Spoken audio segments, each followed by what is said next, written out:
கர்த்தருக்கு மகிமையுண்டாதாக. இந்த வசனம் சங்கீதம் 91:11 வசனம். உன் வழிகளெல்லாம் உன்னை காக்கும்படி உனக்காக தம்முடைய தூதர்களுக்கு கட்டளையிடுவார்.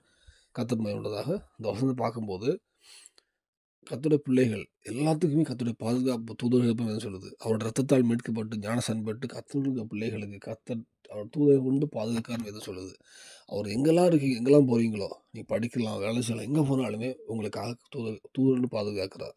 ஆனால் நம்ம வாழ்க்கையில் கர்த்தருடைய பாதுகாப்பு மட்டும் இருக்கும். ஏன்னா யோபுக்கு கொண்டு எல்லாம் வேலை எடுத்து காத்தான் இருக்குது. அப்புறம் தேவன் வேலை வேலை எடுக்கும் போது தான் பிசாசாக்கிட்ட வர முடியுது. ஸோ நம்ம வாழ்க்கையிலுமே நம்மளையும் நம்ம சார்ந்த எல்லாத்தையும் கர்த்தர் தூதரோடு பாதுகாத்து கொள்ளுகிறார். ஆனால் நம்ம வாழ்க்கையில் நம்ம அவரோட சமூகத்தில் வெளியே போகும்போது நம்ம துணிகரமாக பாவம் செஞ்சுட்டு இருக்கோம். நான் எப்படியும் வாழ்ந்துட்டு இருக்கேன், கர்த்தர் அறிஞ்ச உண்மைதான். ஆனால் நான் எப்படியும் வாழ்ந்துட்டு இருக்கேன்னா கர்த்தருடைய பாதுகாப்பு கண்டிப்பாக இருக்காது. என் தேவன் பாவிகள் நேசிக்கிறார், ஆனால் பாவத்தை அவர் நேசிக்கலை. பாவத்துட்டு வெளியே வரணும்.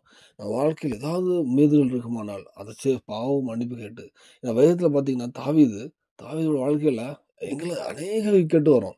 அவர் வாழ்க்கை அநேக பிரச்சனைகள், அதாவது தேவனோடு வாழ்ந்துட்டு இருக்காரு. அந்த அநேக பிரச்சனை வந்தாலுமே எதுவுமே தாவீதை மேற்கொள்ளவே முடியல. என் தேவ பாதுகாப்பு அவரோட இருந்துச்சு.